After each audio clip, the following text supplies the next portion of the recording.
Welcome to Supply Circles, stories from the innovators, disruptors and improvers in supply chain management today, brought to you by AI Group. Yes, hello, I'm James Scotland, the General Manager of Supply Chains at the Australian Industry Group. And in this podcast, I search on your behalf for the answers to how can we in Australia create supply chains that are resilient and sustainable at a time when everything around us is changing, when we're implementing the challenges of digitalisation, decarbonisation, ongoing disruptions. It's a challenging time in business and supply chains is a fundamental part of it. So let's find out about it. Talking about supply chains, today I want to talk about one of the key parts of a supply chain, and that is being a supplier. My guest is Tracey Lovelace from Defence Seals and Spares, a small Sydney-based business that is currently successfully supplying to Defence. I'm keen to hear the stories of the business and learn how to be a successful supplier in the very, very demanding supply chain of defence industry. And I'm also keen to know of one of the drivers of the company's success, which is actually Tracey herself. Supplying to defence is a tough road. It requires a high level of quality standards, a high level of reliability and consistency, and it requires excellent relationship management. It's accurate to say Defence Seals and Spares are good at it because they've been doing it well for many years. As a unique business, is a specialist in the supply, packaging and certification of defence quality seals and spares. And their customers say things like, Defence Seals and Spares is a trusted supplier to us, and it's always our first point of call. And thank you for getting us out of a tight spot. All good things that we want to hear in our business. Tracey is one of the directors of the business and a supply chain professional. She is a highly experienced and professional procurement manager who has managed many defence supply contracts during her career. She's skilled logistics and contractual manager with, I can't believe this, it says 30 years experience, and with a passion for customer experience, process improvement, and quality insurance. So I'm excited to have her on the show. This is going to be a good chat. Let's find out about small business. Hello, Tracey. Hi, James. Thank you for the glowing introduction. I like to give glowing introductions. It just builds it up to a really high level, and then we can bring it down from Thank you. Start at the top. That's right. Yeah, do the opposite of supply, and we'll overpromise and underdeliver. Oh dear. All right, let's get past that then. No, I think it's a fair introduction, and it's good to have you on the show. Tell me about you. I mean, you're a DY girl, I think. Is that right? Or a Northern Beaches girl that's ended up in defence industry. What's the story there? A small correction. I didn't grow up on the Northern Beaches. I'm a Hornsby girl. Moved down here about 30 years ago. For those who don't know Sydney, that's a distinction, but not much of one. No. A Northern Sydney girl then, all right. Only a half an hour between it, but still. It's an interesting industry. I haven't had a varied career path to get here.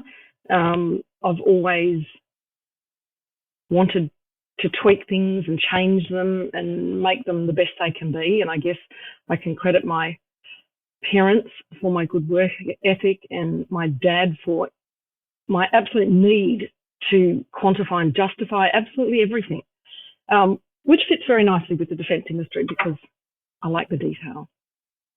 I worked in change management for about 10 years when my kids were small, so I worked from home. Didn't really see anybody I worked with for years on end, but he taught me a lot about business and a lot of different ways of thinking that weren't obvious. So then I worked with a company that did some defence work, which is where I started to learn what I do now. Different ways of thinking. It's such a good skill, and yet for many years we were sort of taught to say we do repeatable practices, repeatable processes, and get them right. Just keep doing it the same way and just get better and better and better at it. So you were quite lucky to be involved with someone who was, in today's term, innovative. He was. Making you think differently. He was very much so. He used to work for a company called Proudfoot, which is a very large consulting firm, multinational. And the things that he would have, without knowing it, teach me, he would employ an electrician to work at Argyle diamond mines to give the independent third eye of the operations, so that the electrician would have no preconceived ideas of how things should be. They literally went in there independently. So it's that sort of thinking that I watched and learned for years without recognising the importance of it, I guess, until I started my own business. And then it just was part of your DNA, just the way in which you did business. Absolutely. And, with the way that I've been brought up, questioning and justifying and quantifying everything, it just was a natural fit. It's such a great start to life, though, isn't it? I've spoken about my parents on this podcast before, and my mother used to just say, question everything. Yeah. Just don't just accept the status quo.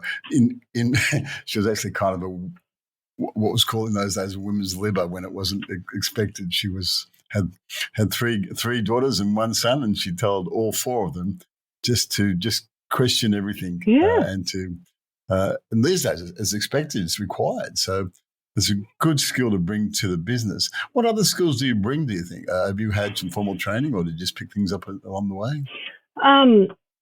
I haven't had any formal training.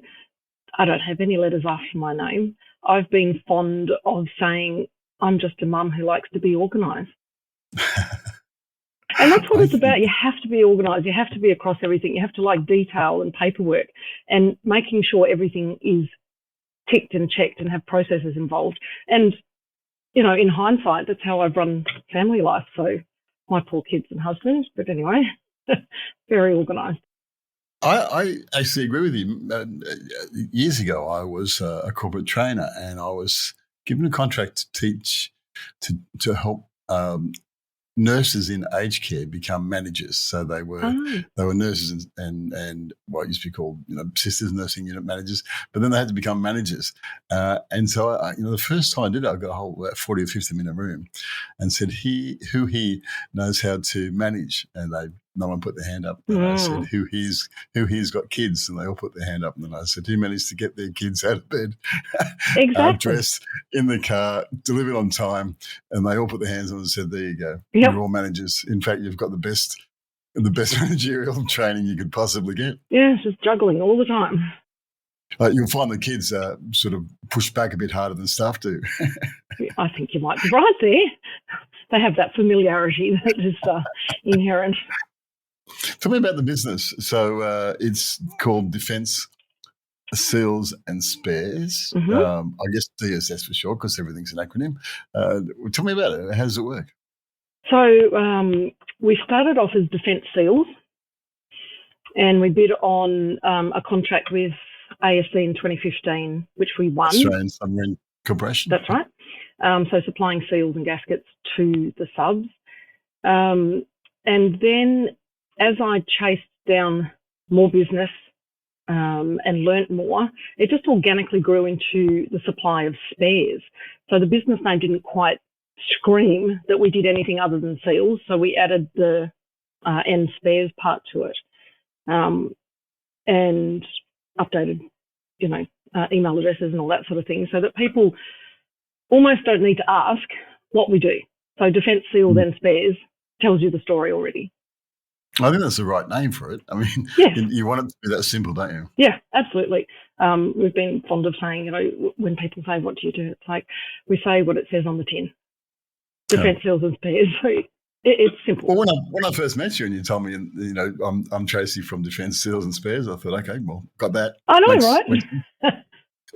No, but so many people get that wrong. They come up with some fancy name that's unpronounceable and doesn't tell you anything. I've always been keen on make it simple, stupid. Yeah, exactly right. It's good for people like. So, how does the business work? Oh, by the way, I think you brushed over that.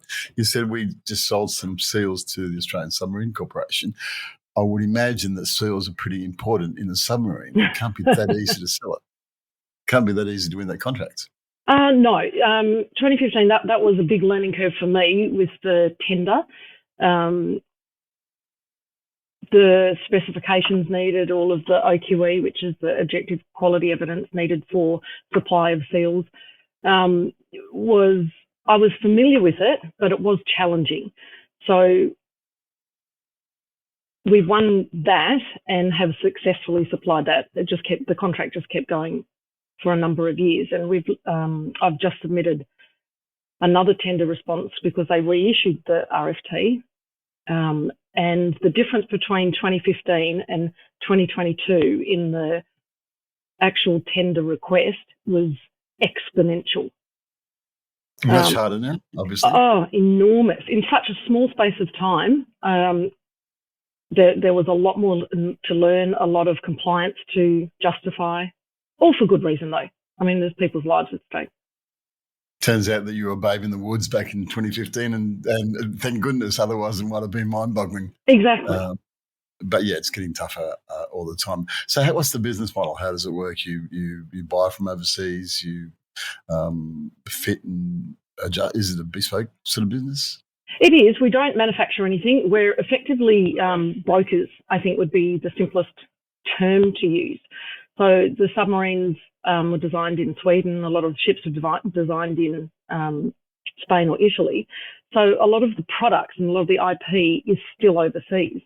Now, whilst the original equipment manufacturer may have been bought and sold several times, we still need to track down the person or the company that can supply to the original bill of material. So it's a bit like a treasure hunt sometimes, but we'll find parts for the submarines or the frigates with as little as an NSN, which is a NATO stock number, for those who don't know what I'm talking about. Effectively an article for every item in the world of defence, the worldwide.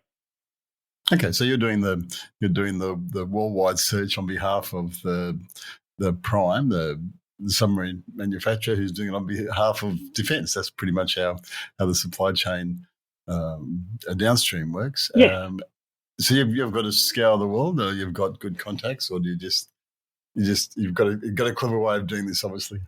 Well, you sort of sharpen up your search processes, and of course, when it's repeat business, you know where to get them from and trusted suppliers around the world. We always try and buy from Australia for obvious reasons, but when the specifications for items are British or Swedish or Italian or Canadian, then you can't buy from somebody here in Australia, unfortunately, unless they've been spec'd in, tried, tested, that sort of thing. Yeah, sure. Yeah. So we have a very large supply chain. I want to talk about how you deal with defence. Do you only deal with Navy, or have you got some other what do you call irons in the fire? I've always got irons in the fire, James. So we were about 2 years ago. I was lucky enough to come across. I had a conversation with a local person who passed on some details. I got in contact with somebody in the Army, and we spent several months quoting on a large quantity of items. The tender, or the bid sheets as they're called in the Army, are very large. Anyway, we were successful, and we now have an arm of the business that handles K9 unit supplies for the Army. So effectively, we're a preferred supplier for several hundred items that the K9 unit need, and we buy to sell in the same way we do to the Navy. So pretty much we don't stock anything unless we have a contract. I would suggest you don't call the business Defence Dogs and Seals, because that would give the wrong idea about what a seal is. Yes. No, we do have something up and coming, a bit of a launch soon. But at this stage, because that was quite new, we're just keeping it under the Defence Seals and Spares banner. I can see this sort of guard seals, these fat, rubbery, short-legged things flopping all over the group. Oh, please, my email box is going to be full already. Sounds good. That sounds good. Over the last, I've got to ask you, as a small business operator, how you managed the COVID era.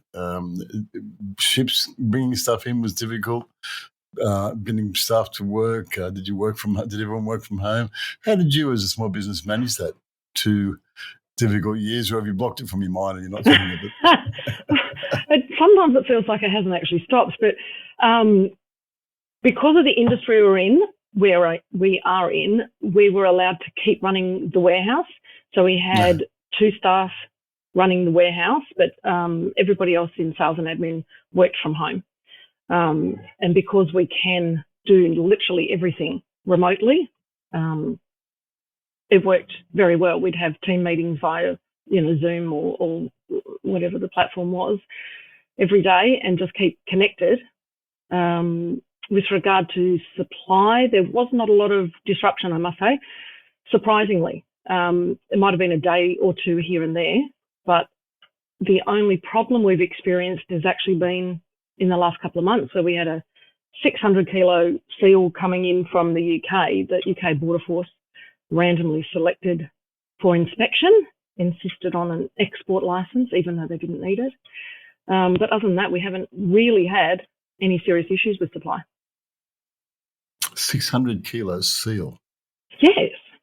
So it's a seal that goes around the landing helicopter dock, the helicopter floor that goes up and down. So it's a fire seal that goes around them. Wow. You do get involved in some fascinating things. Have you gone with staff during the last few years? Everyone's struggling with trained staff or even just getting staff. Yes, that has been a challenge. We have only in the last 12 months needed more staff than we already had. And I've been on the beaches for 30 years, so I have a rather large network to call upon. In addition to that, there's non-traditional ways of finding staff that I learnt about in the last 18 months. We have an amazing man working in our warehouse that I would not have found if I hadn't been told about this organisation. Now, Gareth has osteoarthritis in his feet. He's very, very good at warehouse and logistics, but he can't stand all day. Couldn't get a job because people consider him disabled. So he was registered with an agency that I'd never heard of, and he's a star. Never a problem. So there's different ways of finding staff that I learnt about, which is something I want to share. Back to that innovative way, looking at things differently. Yeah. What's the name of the agency? You might as well, plug it here if you can. Yeah, sure. It's called Ability Options, and they have an enormous quantity of clients. I think they're called that. Might just have a minor ailment that does not prevent them from doing a full-time job, but they just might need to sit down for an hour a day, something along those lines. But they're highly intelligent and very capable people. But I'd never heard that this was an avenue for employment before, 18 odd months ago. I think one of the lessons that you're bringing up is the idea that in small business in particular, you have to be innovative and you have to think to quote a cliche, think outside the square, just find new answers. Sure do. Good on you. What about cyber? Cyber is always a big issue with defence, and recently there's been the Optus hack and other major disruptions. Is this a big issue for you, or not really at the forefront of your thoughts? It's always a big issue in our industry, always protecting your customers, your suppliers, everybody's IP, your team. And in February this year, we achieved DISP membership. So our cyber security has multi-factor authentication. Defence industry security program. So for us, it was about mostly about cyber security, about protecting inbound hackers, about protecting threats from within the business, physical threats, cyber attacks, all that sort of thing. And achieving this was challenging, to say the least, especially for a small business that doesn't have a couple of hundred staff to draw on for extra hours. But the way that the defence primes are going, you need to have DISP in order to trade for them. It used to be that you needed ISO 9001, a quality management system. Now you need both. And for good reason. Yeah. I think the lesson there is that even though you're small, if you want to do business in this structured industry, you need to have all the things in place that prove that you can do what you say you can do. Not just that you can do it, but that you can prove it. And that's what DISP and ISO do. They prove it, don't they? Absolutely. And they're good for you. I mean, it's healthy to have a quality management system or a business management system in your business. it keeps you sharp. It keeps you on top of things. It makes you effect changes that need to happen immediately and to ensure that they don't happen again if it's a mistake or an improvement. We've talked about how you run the business and how you got into it, and it's a good chat. I really like it. After the break, let's talk about what it's like to deal with your customers, which is defence. Sure. Sounds good. If you have supply chain or business improvement challenges, contact AI Group's Business Improvement and Growth Hub. The Big Hub is a library of practical and relevant resources designed to assist member businesses to grow and improve. The Big Hub also includes an extensive network of experienced pre-qualified business improvement consultants. For more details, contact big@aigroup.com.au. That's big@aigroup.com.au. So you deal with defence. This is a tough industry to deal with. For those who don't know, the defence industry is what's called a structured supply chain. It means that you don't go to them and say, here's my terms and conditions. Rather, they come to you and say, here's what we require. Can you meet it? But also, if things go wrong in defence, well, then people's lives lost. And so you have to be a good supplier. You have to be, as we said before the break, able to prove that you are good, and you have to be able to do it over and over again. When they want something to standards and to be able to do what they expect. Is it hard dealing with defence? Do you find it difficult, or is it just the way you do business these days? It's not defence, by the way. You don't deal with defence. You deal with the primes, don't you? The prime contractors. Both. We supply directly to the Department of Defence as well as the primes. Okay. So are they difficult? Are they demanding, or are they very clear in their expectations? So that makes it easy. I'm just trying to get a feel of. Yes, they are demanding, but as we've agreed for good reason. Is it difficult? In the beginning, yes, because there's so much to learn. But if you follow the procedures, you follow and know exactly what they want and actually provide what they want, then it's just the same process over and over. You need to have your objective quality evidence, your certificates of conformance. You need to have that sorted. That is one of the biggest bugbears of any purchasing officer in defence or primes, that the paperwork supplied with the product is not up to scratch. So that's a really important one. And if you make an error, God forbid, then you need to address it and get on top of it immediately. I think one of the most important things is to be honest. If you don't know the answer to a question, just ask it. People respect that and appreciate you wanting to avert or, a problem that may come up because you haven't asked a question. So that's very important. I was involved in an express freight business for a long time. It wasn't the company, but a similar company had a slogan when it absolutely positively has to be there overnight. It was that sort of business.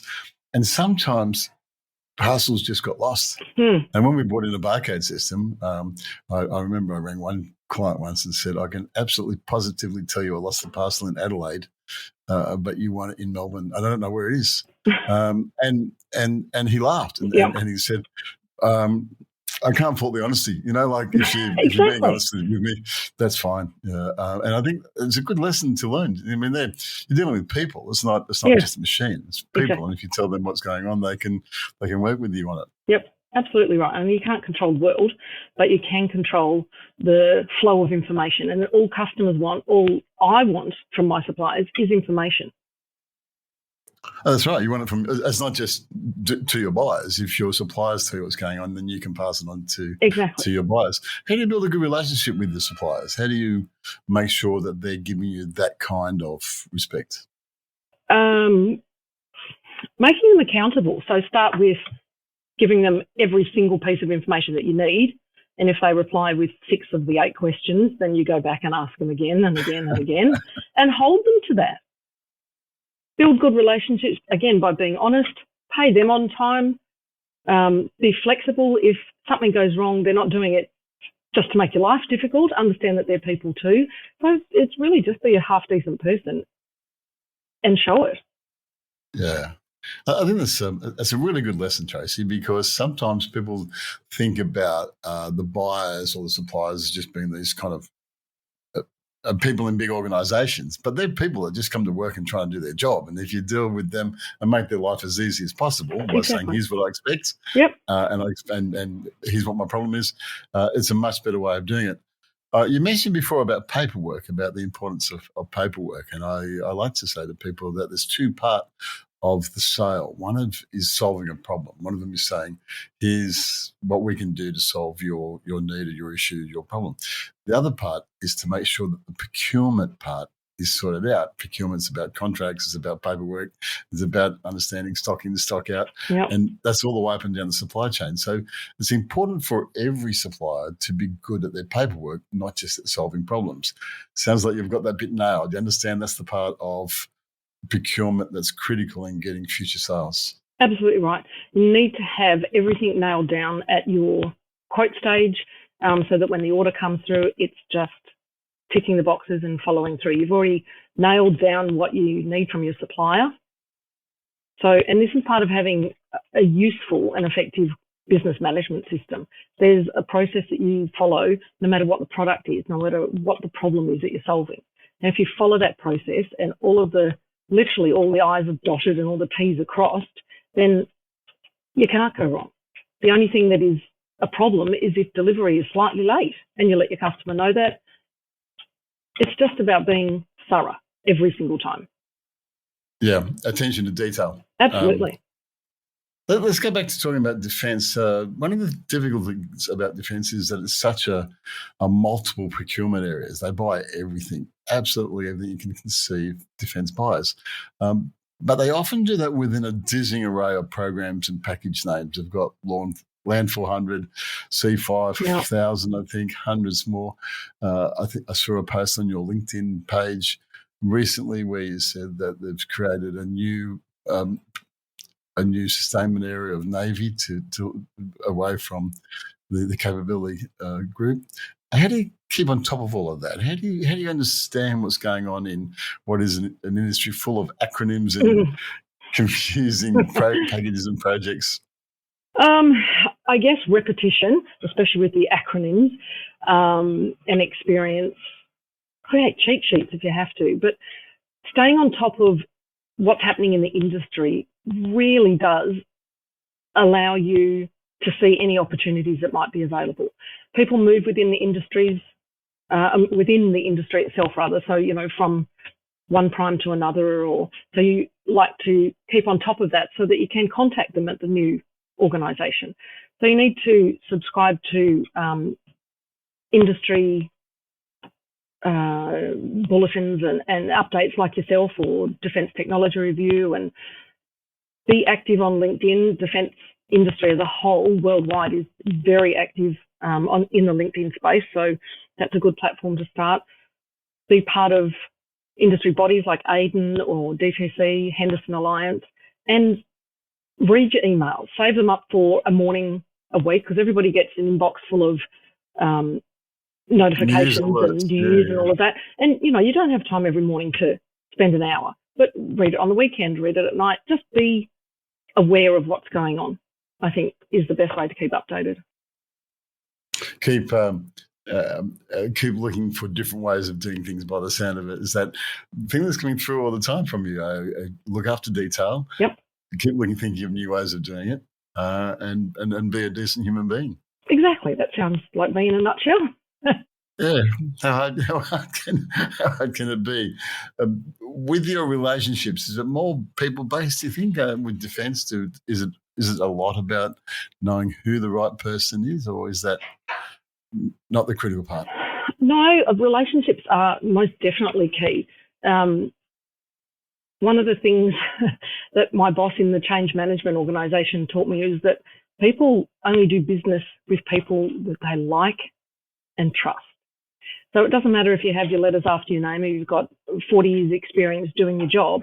If you're bad at it and you're unresponsive, for example, you're not going to get the job.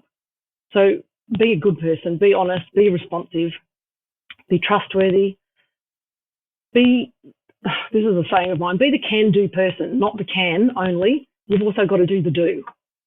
So you can't, nice. you know what I mean? You can't just, yeah, I can do it. But you've got to actually do it. Otherwise, you just lose all credibility.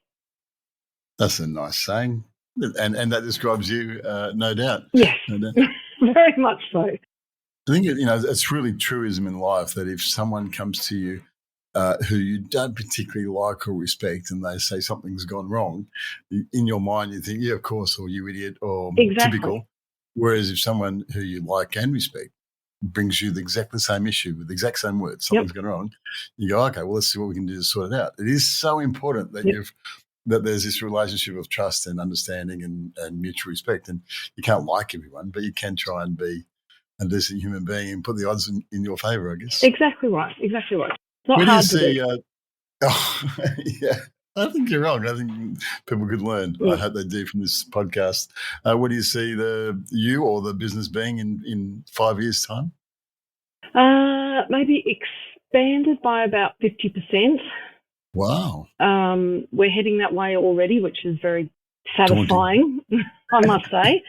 And just, doing what we do. I've always said that I never wanted to, grow to world domination. Having a small business is my focus, more on the S than the M of the SME. But sure. It's exciting. It's an exciting industry to be in. It's exciting to run your own business, to be able to make decisions and, go after sales and tweak the processes here so everybody's happier and everything's smoother. And we share with our team our success. Everybody's a part of it. I can't do it by myself. And everybody's happy to learn every day what's going on in the business, to share successes. Everybody knows I'm being interviewed for this podcast this morning. That was at the team meeting. So, well, you can tell them that you've done very well. It's been a great chat. Thank you so much. I think everyone has learned a lot, and I'm really pleased that you're able to spare the time and come on the show. Thank you so much. Thanks for having me, James, very much.